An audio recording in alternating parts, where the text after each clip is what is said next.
வணக்கம். இன்றைக்கி நம்ம சேனலோட குக்கிங் செக்ஷனில் பருப்பை எப்படி குக் பண்ணி எப்படி சாப்பிட்ணும். ஏன்னா நிறைய பேருக்கு நிறைய சந்தேகம் இருக்கும். துவரம் பருப்பு நல்லதா, கடலை பருப்பு நல்லதா, இல்லை சாம்பார் பருப்பு நல்லதா, அதை நம்ம டெய்லி குழந்தைங்களுக்கு கொடுக்கலாமா, இல்லை பெரியவங்க சாப்பிட்றதா இருந்தால் வாரத்தில் எத்தனை நாள் சாப்பிட்ணும், அதை எப்படி சமைச்சு சாப்பிட்ணும், இந்த மாதிரி நிறைய கேள்விகள் இருக்கும். ஏன்னா ஒரு பொருள் நல்லதுன்னு நினச்சி நம்ம அதிகமாக உட்கொள்றதுனால தான் அது நம்ம உடம்புல கழிவுகளாக மாறி நமக்கு பல்வேறு நோய்களை ஏற்படுத்துது. அதுவும் பார்த்தீங்கன்னா வாதம் சம்பந்தப்பட்ட பிரச்சனை இருக்கவங்க எல்லாருக்கும் இந்த பருப்பை அதிகமாக எடுக்கக்கூடிய பழக்கம் வழக்கம் இருக்கும். ஸோ அப்போ நம்ம இந்த பதிவில் பருப்பை நம்ம எப்படி குக் பண்ணணும், எதோடு சேர்த்து குக் பண்ணணும், என்ன மாதிரி சாப்பிட்டா நம்ம உடம்புல அந்த கேஸஸ் சுத்தமாக அக்யூமுலேட் ஆகாதுன்னு போன்ற எல்லா தகவல் பற்றியும் இந்த பருப்பை யூஸ் பண்ணி நம்ம இன்றைக்கி ஒரு குழம்பு ப்ரிப்பேர் பண்ணியிருக்கோம். ஸோ அதில் எப்படி நிறைய வெஜிடபிள்ஸை சப்ஸ்டியூட் பண்ணியிருக்கோம். ஸோ இது போன்ற எல்லா இன்ஃபர்மேஷனும் தான் நம்ம இந்த பதிவில் பார்க்க போகிறோம்.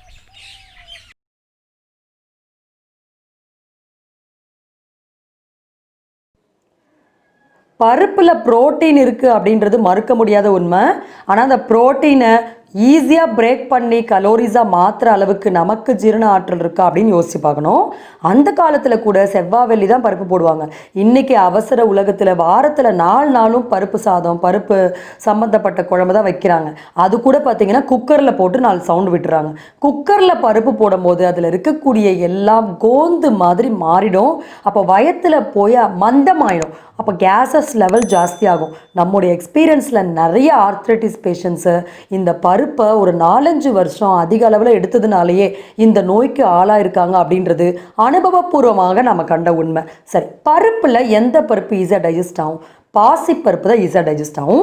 சாம்பார் பருப்பு நீங்கள் குக் பண்ணும்போது நல்லா கொதிச்ச அப்புறம் பருப்பை போட்டு பூண்டு, ஜீரகம், 2 ஸ்பூன் விளக்கெண்ணெய், பெருங்காயம் இதை மஸ்ட்டாக நீங்கள் ஆட் பண்ணி தான் அந்த பருப்பை நீங்கள் குக் பண்ணணும். ஸோ குக்கரில் போட்டு குக் பண்ணிங்கன்னா டெஃபினட்டாக உங்களுக்கு நாளடைவில் ஜீரண சம்பந்தப்பட்ட பிரச்சனை கேஸஸ் அதிகமாகும். ஸோ இந்த மாதிரி குக் பண்ண பருப்பை சாம்பார் வைக்கும்போது அதில் நிறைய டைஜஸ்டிவ் பவுடர்ஸ் நம்ம எப்பயுமே வீட்டில் ரெடியாக வச்சுக்கணும். அந்த டைஜஸ்டிவ் பவுடர்ஸில் ஜீரகம், வெந்தயம், தனியா, பெருங்காயம் போன்ற செரிமானத்துக்கு உதவக்கூடிய எல்லா பொருட்களும் நம்ம மிக்ஸ் பண்ணி வறுத்து வச்சுக்கணும். அந்த பவுடரை போட்டு தான் நம்ம சாம்பார் பண்ணணும்.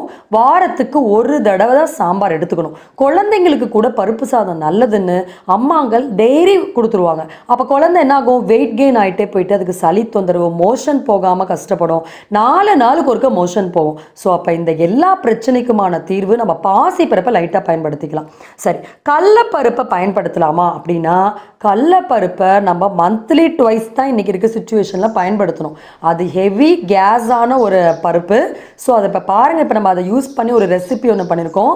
பொதுவாக உருண்டை குழம்பு வெறும் பருப்பு மட்டும் தான் பயன்படுத்தி வைப்பாங்க. இப்போ நம்ம பாதிக்கு பாதி வெஜிடபிள்ஸ் போட்டு சப்ஸ்டியூட் பண்ணியிருக்கோம். நம்ம கூட வெஜிடபிள்ஸ் போட்டதுனால இல்லை வெறும் பருப்பு போட்டாலும் பைண்டிங் ஏஜென்ட் ஏதாவது ஒன்று போடுவாங்க. பொதுவாக பைண்டிங்க்கு பார்த்திங்கன்னா அரிசி மாவு, கடல மாவு தான் போடுவாங்க. அதுவும் நமக்கு வயிறு சாப்பிட்டோன்னே அந்த குழம்பு சாப்பிட்டோன்னே வயிறு ப்ளோட் ஆகிடும். ஸோ அப்போ ஈஸியாக இந்த பைண்டிங் ஏஜென்ட்கான சப்ஸ்டியூட் பார்த்திங்கன்னா ஆரோட்டி மாவு, ஆரோ ரூட் பவுடர்னு சொல்லி நமக்கு எல்லா கடைகளிலும் கிடைக்கும். அதை வாங்கிட்டு வந்து அது பைண்டிங்காக நம்ம போட்டு இப்போ நம்ம காமிக்கிற மாதிரி அந்த உருண்டையை இட்லி குக்கரில் போட்டு நல்லா குக் பண்ணிக்கணும். அதில் நம்ம பூண்டு, நல்ல சோம்பு, இது ஜீரகம் இதெல்லாம் போட்டிருக்கோம். ஸோ அதுக்கப்புறம் குழம்பு வைக்கும் போதும் பார்த்திங்கன்னா புளி சேர்க்கக்கூடாது. தக்காளியை அரைச்சி நம்ம பேஸ்ட் பண்ணி போட்டுக்கலாம். அந்த புளிப்பு நமக்கு வந்துடும்.